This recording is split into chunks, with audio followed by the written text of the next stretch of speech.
Hi guys, previously I showed you your pots that were bisque fired, and then what I did was I took an earth element called red iron oxide, or RiO, and I put that into the crevices of your name, and then I wiped it off so that just the darkest parts remained. Then I took some wax, I used beeswax, and I put it right here over your letters so that when I dipped it into the glaze, it didn't stick. Now I only dipped half of this pot because if I try to dip it while it's still wet from the previous dip, it will flake off. So I let it dry, and now I want to dip this other side. So here's our glaze, and remember I told you that glaze is made of earth elements. This is the amounts. I do this on a triple beam O-house scale. Nepheline cyanite, that is the amount, and Gerstley borate silica, kaolin, rutile is one of our colorants that we add.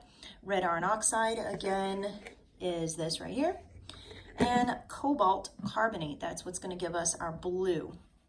So let's open this up. Here's our glaze. We need to make sure that this is really nice and mixed. I use a toilet brush, and I mix this really well, making sure that all the particles are off the bottom and suspended in the glaze so we get colors throughout the glaze.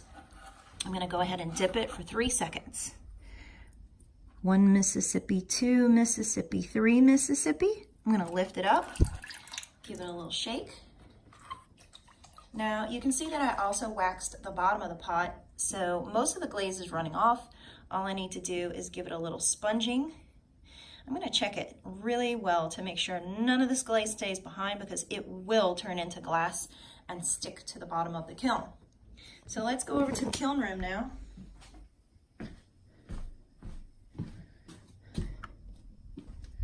Muffin!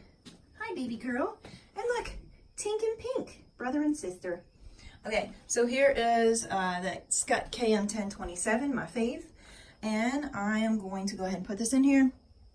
Now I need to make sure that this is not going to be too close to the pot next to it, because this is going to be expanding in the heat.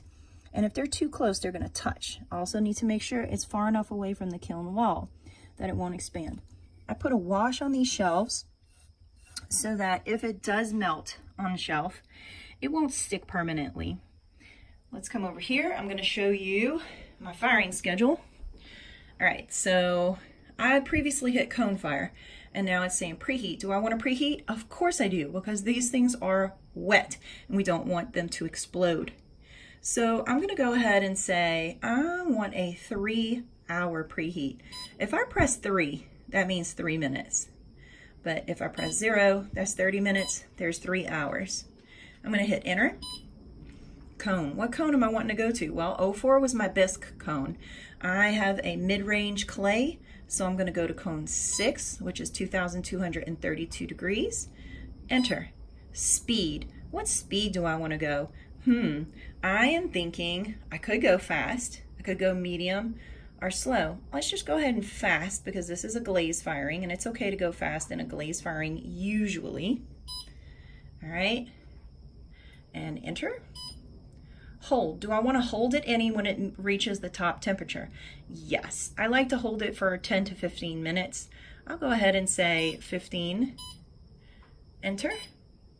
Idle. It's telling me it's 74 degrees. Now all I have to do is close the lid. I'm going to turn on my fan again so that those fumes get pulled out and I get that downdraft effect where it pulls the air through the kiln, and then I'll hit start. And the next time we see these pots, they will be glazed.